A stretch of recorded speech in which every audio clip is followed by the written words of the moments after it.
If ever there was a bel canto player, Campoli was surely the one. Violinist father and an opera singer mother, both Italian, he was exposed to bel canto right from the womb.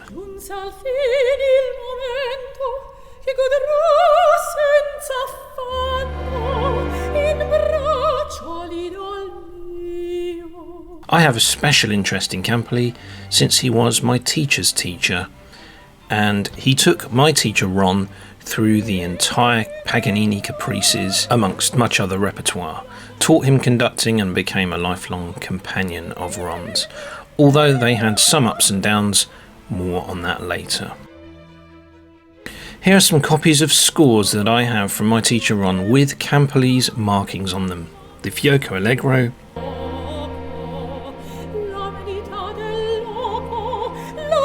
and the Introduction and Rondo Capriccioso.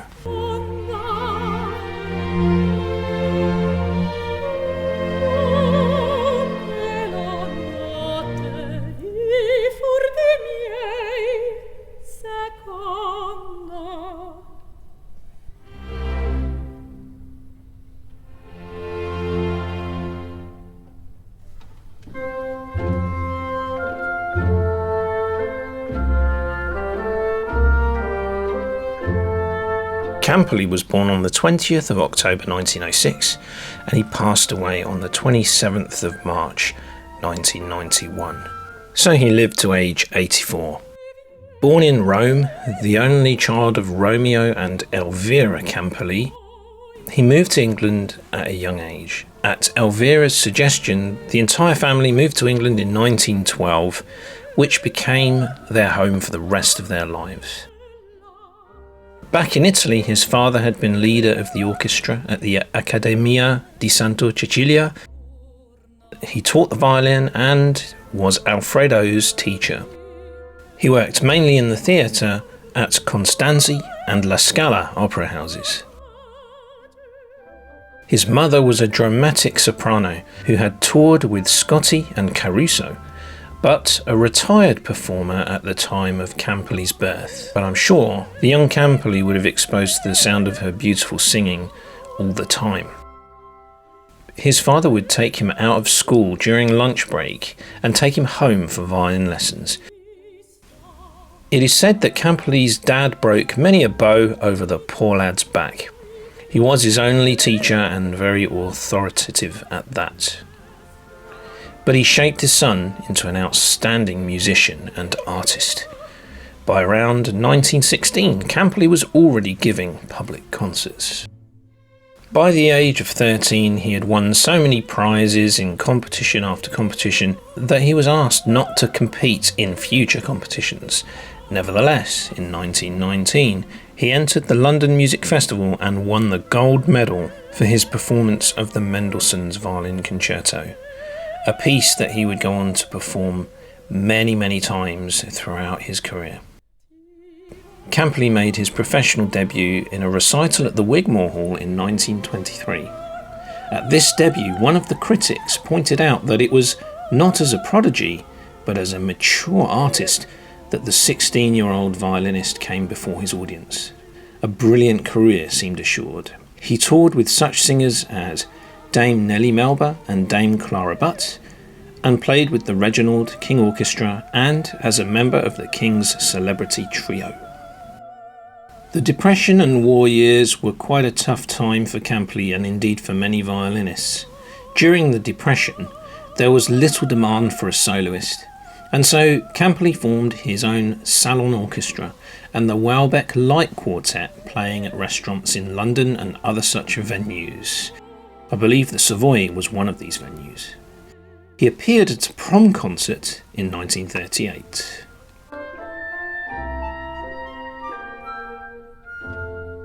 Some have criticised his period of salon work, and indeed it took a while for him to emerge from that and shake off that reputation in order to put on a new mantle as a classical soloist. But Campoli was ducking and diving to survive.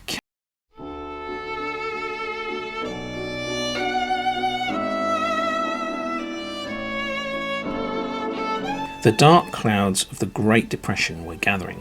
To make matters worse for musicians, the advent of the talkies, movies where actors could now talk as opposed to silent movies, heralded the disappearance of orchestras, ensembles and soloists from the cinemas, which hitherto had offered professional work to countless musicians engaged to provide continuity to the soundless dramas on the screen. Nothing could be more dire for a young man on the verge of a concert career. And so the only musical opportunity for Campoli was to join the ever-lengthening lines of extremely gifted, classically trained performers hoping to play in the London restaurants. With Campoli's natural gifts and cheerful disposition, he soon became the leader of London's light music, his ALFREDO Campoli and his Salon Orchestra amongst his many ensembles being heard constantly on radio and recordings. At the beginning of World War II, things were tricky for Campoli and his family. He found himself classed as an enemy alien, his father never having taken out British citizenship. At least he was not interned, but the BBC closed its doors to him, and what performances came his way from other organisations were at first restricted to anonymity. Yet as war went on, these restrictions were gradually lifted. Eventually, his contribution to the war effort through his performances were even recognised by an official award. Indeed, during World War II, he gave numerous concerts for Allied troops. After the war, things began to take off for Campoli. It now seemed that nothing would prevent him from resuming his goal to be a classical musician, and to this end, he devoted hours of intense practice, acquiring an enormous repertoire of classical and modern works. To distance himself from his earlier salon career, it was suggested that he should no longer be known as ALFREDO Campoli, but simply as Campoli. And so it was since then, for the rest of his career. After the war, he had extended tours of Europe, Southeast Asia, New Zealand and Australia, and continued his work with the BBC, eventually achieving over 1,000 radio broadcasts. By 1950, wide recognition and constant praiseworthy reviews reveal that Campoli had finally won his place as an international celebrity, despite initial resistance within the BBC to promote him. So he shook off his salon reputation and now embraced a career in the classics. He made his American debut in 1953, playing Lalo's Symphonie Espagnole with the New York Philharmonic under George Szell. And in 1955 he gave the first performance of Sir Arthur Bliss's Violin Concerto, which was written for him. And this is what Rob Cowan says about Campoli in the Guinness Classical 1000.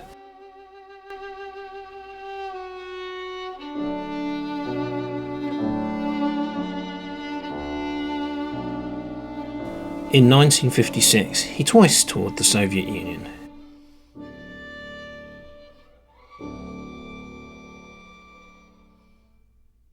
What of Campoli's performances and recordings? Well, this is quite interesting because there are some recordings made of Campoli by a friend in his London home, you could say private recordings. But he did make official recordings as well, including a renowned recording of Elgar's Violin Concerto in B minor. One that stands out to me is the beautiful Navarra by Sarasate, in which ALFREDO Campoli performs with his student, I believe, Belinda Bunt, who I think is a New Zealand violinist. Going back a little in time, Campoli's first Decca recording with the Dorchester Hotel Orchestra was made on 16th June 1931. He subsequently recorded several sides with his Salon Orchestra from January 1932, his Grand or Concert Orchestra in 1934, his Marimba Tango Orchestra in 1935, boy that must have been fun to listen to, with a cinema organ, various pianists, a piano trio, and as the leader of the Welbeck Light String Quartet in 1940. When his first classical recording of encore-style pieces with an unidentified pianist appeared in October 1931, his reputation rested still largely on his light music performances. His courageous decision to turn again to the concert stage fulfilling his ambition since prodigy days, came after World War II, and in this Decca remains stalwart. Indeed, Campoli's decision coincided with Decca's technical breakthrough, its full frequency range reproduction, FFRR, giving rise to the term the Decca sound, and it was in the 1950s that Campoli recorded some of his most treasured performances. I will leave this article that I'm citing from here in the description box. And coming back to the Mendelssohn, it is said that he performed this piece over 900 times in his lifetime. He must have known it backwards in his sleep. Some of his students were Belinda Bunt, Stefan Grappelli, and indeed my teacher Rhonda Lima. More on that a little later. Although Campoli was a wonderful player, a wonderful bel canto player, did tour in America, I wouldn't say that he made it big in the USA, and so he failed to make it really into the upper echelons of violinists, which is a shame because he certainly deserved to be up there. But many would say that he is England's greatest ever violinist. What of Campoli's family life? Campoli married. He met Joy Burbidge, who was working as a secretary at the BBC. And so they married in 1942 at St Joseph's Catholic Church in Thame, which was Joy's hometown, but they never had children. Joy lived to the ripe old age of 97 and passed away in 2010. One of Campoli's residences, he originally lived in London in Southgate, where at the beginning of the 1960s some recordings were made of his by his friend. And I'm told by my teacher Rhonda Lima that in this property he had a raised platform on which was a grand piano. His house was basically kitted out for soirees and performances. Must have had good acoustics, no doubt. And so there are some recordings around of Campoli's playing at this time in his own house. Campoli also appeared in a number of films. There is, it seemed, an IMDb entry on him, and was a guest on the BBC radio programme Desert Island Discs on the 21st of August 1953. That just tells me how long that programme has been going on BBC Radio 3. All right, Mr. Campoli, you've arrived on your island. What music have you brought with you? Well, I think most violinists would agree on their first choice for a desert island. A record by Jascha Heifetz. There is, indeed, a master. Mm-hmm. And which one of his very many records? I was divided between taking one of his early ones to recapture something of the thrill those records gave me as a boy, the discovery that there could possibly be such a technique, or taking one of his recent ones, where the improved modern recording enables one to hear so very much more detail. Yes. And? Part of his brilliant new recording of the Concerto No. 5 in A minor by the Belgian composer Vieuxtemps. Campoli retired to Thame in Oxfordshire in 1986, where his wife had been born, and lived at 39 North Street in Thame, where there is now a blue plaque on the side of his old house in his honour.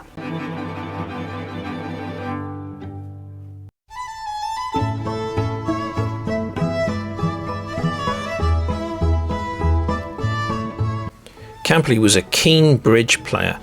Indeed, he died just before a game at the Bridge Club in Princes Risborough, Buckinghamshire, a few miles from his home in Thame, Oxfordshire, and so he must have been quite the expert at bridge. His archives are kept at Cambridge University Library and include printed music marked up by Campoli. I'm fortunate to have 2 examples. Although they're copies, he would have originally marked my teacher's score, and then my teacher gave me some copies of those. But also some Campoli programmes are kept at Cambridge and a bust of him. Campoli's violins. He owns some Stradivarius, the 1694 Baio Pomero, and the Dragonetti of 1700. Ron tells me that he was once in a car with Campoli, and Campoli was clutching his Dragonetti for dear life because apparently it wasn't insured between his house and the bank, and he was on his way to put it back in the bank rather nervously. Ron made the journey with him. And so really it was his 1843 rocker that Campoli used predominantly, and this was the violin he truly loved, the Dragonetti being housed in the bank for security. More of an investment. I'm sure he must have enjoyed playing it. But many earlier recordings were made on the Baio Pomero. Let's go through some other violins that Campoli owned, including a Presenda and a Guadagnini.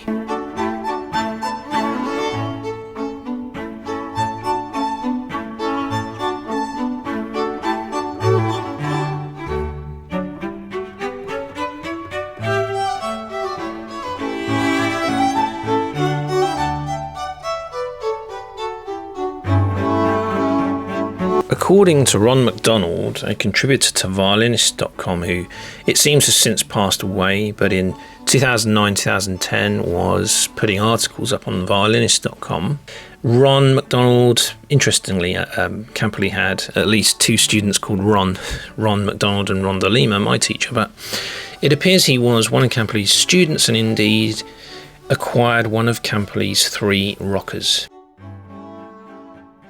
So Ron MacDonald states that when Campoli was young, he was a fine tennis player and almost made it to Wimbledon. Before he retired, his London home was burgled and they stole all his tennis trophies while leaving the Strad undisturbed in its case on a chair. Which Strad was it? Maybe the Dragonetti or the Baio Pomero? Probably the Baio Pomero, since the Dragonetti was kept in the bank mostly.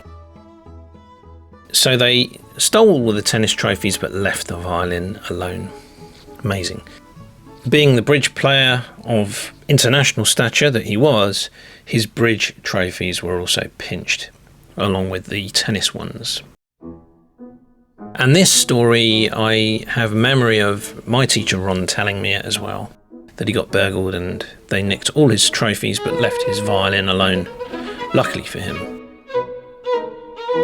And going back to Ron MacDonald, he says at the time that he had Alfredo's entire collection of LPs, which Mrs. Campoli gave him after Alfredo's death, and took him several trips to bring them all back to Canada.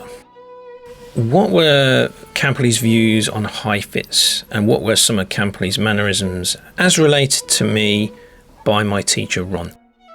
Now, Ron de Lima, my teacher, was a massive high fits fan and he has imbued that in me. But Campoli didn't speak very positively of high fits.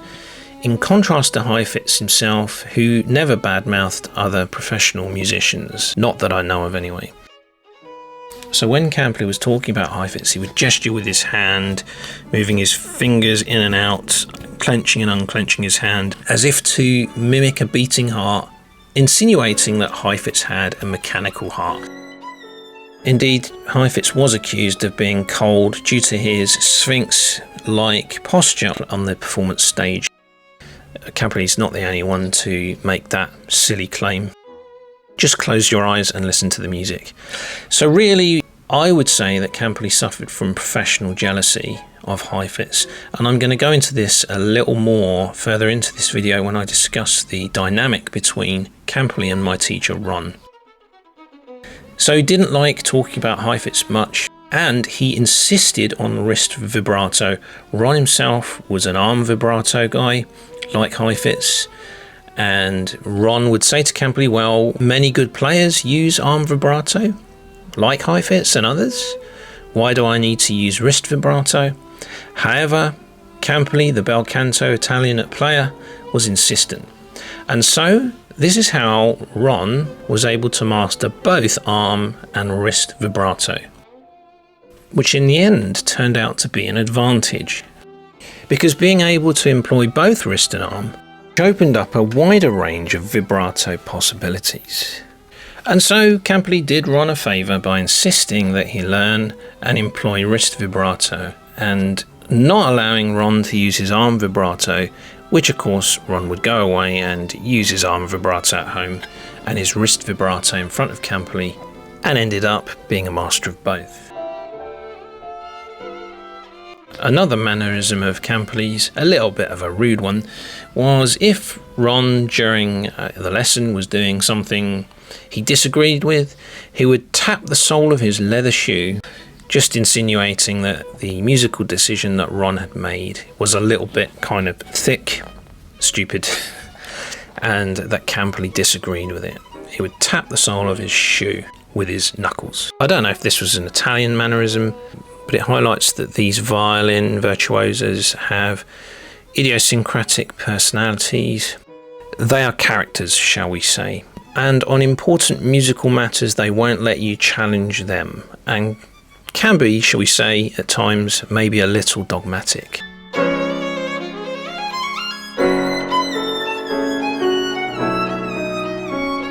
Even after Ron's lessons with Campoli finished, Ron de Lima, my teacher, continued to help Campoli right up to his death, even when he was in the hospital. He would drop in and see Campoli regularly, kept in touch with him and helped him. Apparently once he even repaired a lamp for him. He described my teacher Ron's English Thomas Hesketh violin as a nanny goat, certainly compared to his rocker. So in that kind of thing, Campoli was quite brutally honest in stating his opinion. Perhaps he was trying to encourage Ron to aim higher and get a better fiddle. Now I want to get on to the thorny subject of when a student pisses off his teacher. This sadly happened between Ron and Campoli, as Ron related to me. Campoli had promised that to Ron, "For you, my fees will never increase," because he was so impressed with Ron's playing ability. But unfortunately, Ron had the bad habit in Campoli's eyes of quite frequently talking about high fits and maybe disagreeing with a musical point by saying, well, high fits would play it like this, in discussion with Campoli. And Campoli would shout at Ron and say, "I don't care what high fits would do." Again, highlighting perhaps Campoli's slight professional jealousy. By the way, I'm a great admirer of Campoli, one of my favourite violinists, so I don't mean to be too critical of him here in this video, but finally, Campoli did raise the lessons, finally had enough of Ron talking about high fits, and manoeuvred things so that the lessons finished. And Ron sort of felt regret about this. He kind of wished that he'd kept his mouth shut and that he could have continued a bit longer with Campoli, was the impression that I got. Even though Ron and Campoli remained friends, like I said, Ron would pop in frequently, would run errands for him, and even took care of him while he was in hospital. Because remember, ALFREDO Campoli had no children of his own, so Ron was always there even after the lessons had finished. Continued to maintain that great respect for his old teacher. Now, a very similar thing played out between Ron and myself. Ron and I became more than just sort of teacher and student. The dynamic was deeper than that. I'd known Ron since I was 4 years old. We would go to concerts in London.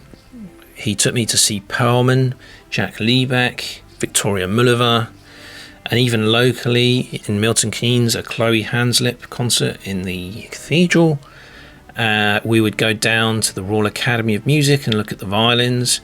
We went for the BVMA event at the Royal Academy of Music for the British violin makers. We would exchange film interests.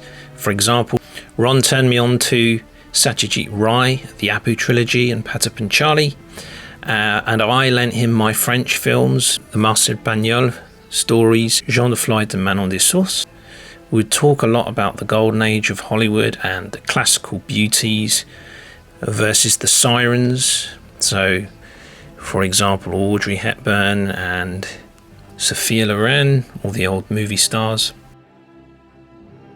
We would talk about travel in India, many things, a wide range of things. I would never turn up and just get straight into the lesson. I did in the very beginning, but very soon the routine would be, because I'd originally been with Ron for lessons when I was 4, and I went back to Ron when I was in my early 20s to resume lessons. So the routine would be that I would turn up at his house. Ron would always make me something to eat and a cup of coffee, and then we would start a conversation that would last a minimum of an hour. Finally, we'd get on to the lessons, and because I'd be going to Ron's after work, I would sometimes be a little bit tired and not always be able to give my best during the lesson. I was kind of knackered at that point, and sometimes I'd wish that maybe we could just get straight into the playing and then have the chats afterwards, but that just wasn't the way it was with Ron. One day, Ron took me upstairs.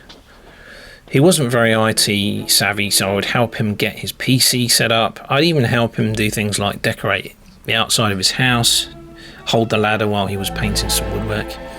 The kind of things that Ron would do for Campoli, sort of helping my teacher. And I see that Heifetz students can be seen on video in the few videos we have of Heifetz of his home. In the background, sort of trimming Heifetz roses and things like that, getting his students involved in helping him out. So one day I was upstairs in Ron's house. I might have been helping him with his PC, and he might have been showing me his latest artwork that he was working on, which I can vividly still see in my mind. It was a portrait of a mixed race woman that he was painting. I think maybe an air hostess he'd seen on a flight. And then he started getting out some old pictures. And now, a little bit of background to Ron. He was from Goa, but from an Anglo-Indian family. And I think his mum was Catholic. And Goa at the time was being run by the Portuguese. So the family spoke Portuguese. They didn't speak Hindi.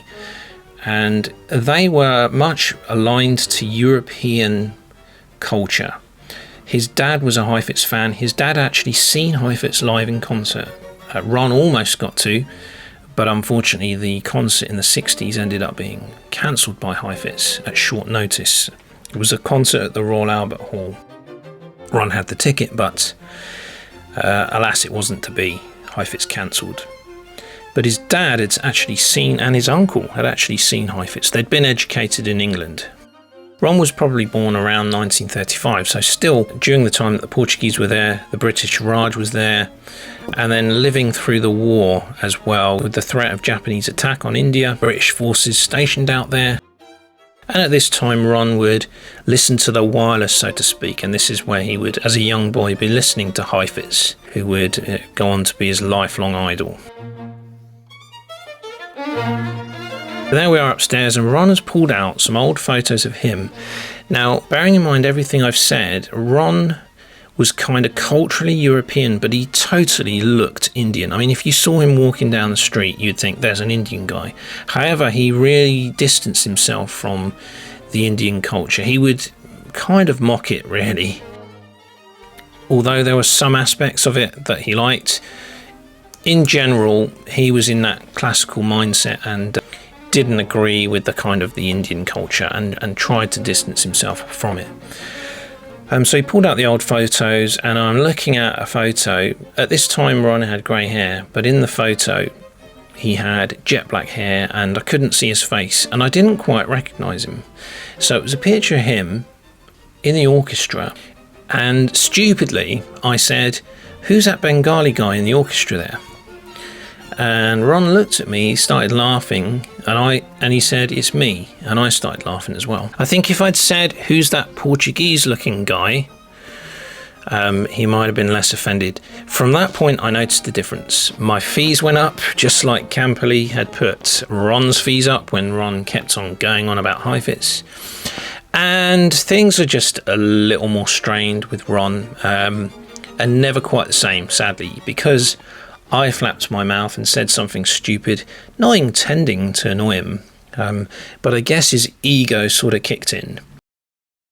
I was still in touch with Ron afterwards, and then he passed away in late 2009, I think on Boxing Day. I heard he actually passed away on the stage. He had a heart attack while doing some sort of Boxing Day concert, though I haven't confirmed that, but I heard that. So just like Campoli had edged Ron out because he kept going on about Heifetz during lessons, I got edged out because I mistook Ron for a Bengali guy when really he wanted to be identified as a Portuguese, Goan, European English guy. But unfortunately he looked completely Indian, so it just is what it is. And what I'm getting at here is this is just a note for all the teachers out there, especially the ones with the bigger egos, which sometimes just comes part and parcel with being a great player, that if your student makes a mistake, be a little bit patient and forgiving. That's just my message there. So let's finish off with Alfredo Campoli, probably the greatest English violinist. Would you agree? Let me know in the comments. According to Geoffrey Terry, who made a number of private recordings of Campoli in his home, Alfredo was a warm human being and a unique violinist. Joseph Szigeti was one of his admirers, and I know that Heifetz attended one of his concerts and took the trouble to go backstage to meet him. Wow, that was according to former student Ron MacDonald. And Alexander Welsh relates, I remember hearing Campoli play the Elgar Concerto at the proms when I was a lad and was completely bowled over by the interpretation, the beautiful sound he produced. It was an inspiration to my own subsequent study of the concerto. Imagine my amazement when he was sitting opposite me in the tube, which is the London Metro, on the way home. No limousine for this distinguished virtuoso. After reviewing a concert in London, the reviewer in the Strad gave words that seemed to sum up Campoli's career, although it was still far from over at the time of the review. He spoke of Campoli as the last great exponent of the bel canto style. There was impeccable judgment of rubato, and phrasing so natural that one could almost hear the violin breathe. The essence of Campoli's artistry in rare and indefinable quality of style. It is this that, above all else, guarantees his place as one of the most remarkable violinists of our time.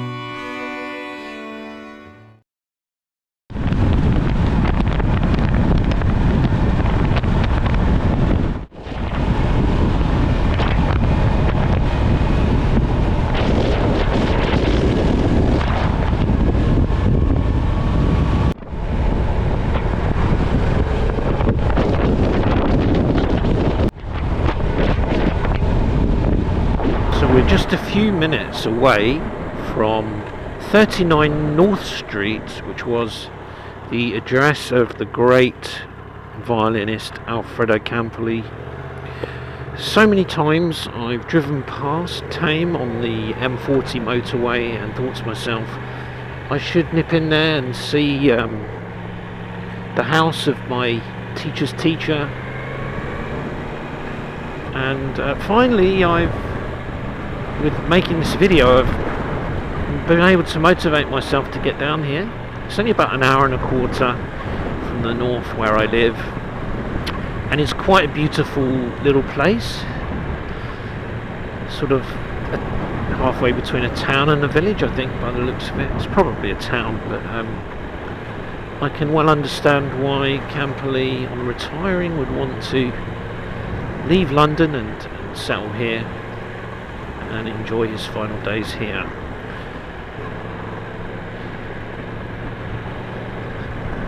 So on the photos that I've seen, okay, we're getting very close now. There is a blue plaque on the side of the building. I'm not sure how easy it's going to be to kind of poke around. You don't want to sort of annoy the person whose house this is. First of all, I've got to try and find the house, number 39 North Street, but hopefully it will be fairly easy to spot. And according to this, we're here.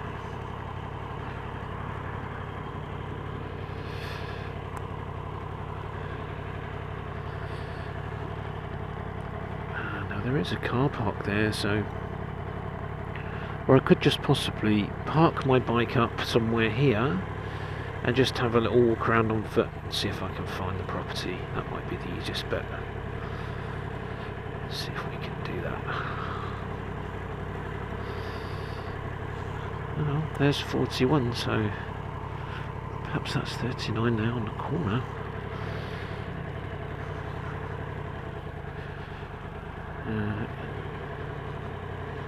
Let's go and check it out.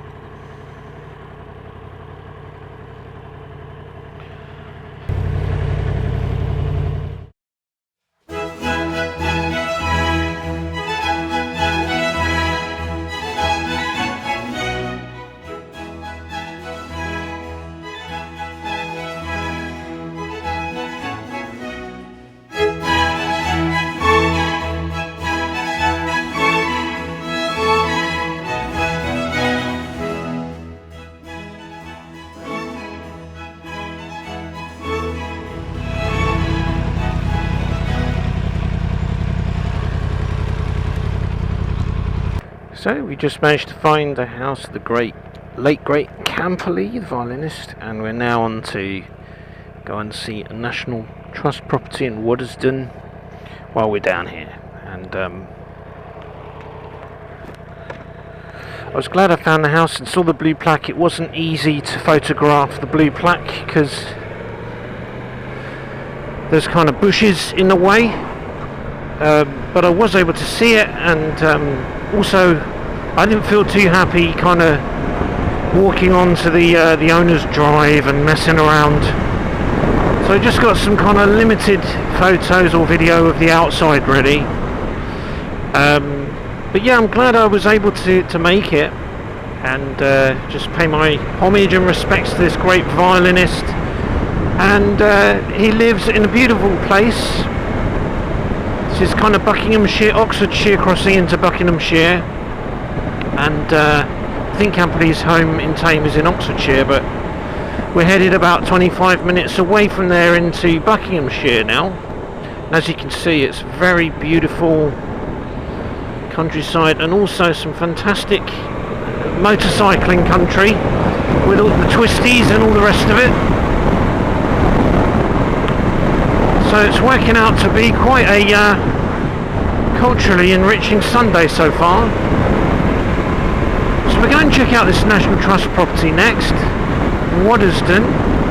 It's not one I've been to before. I think it looks like quite a grandiose one.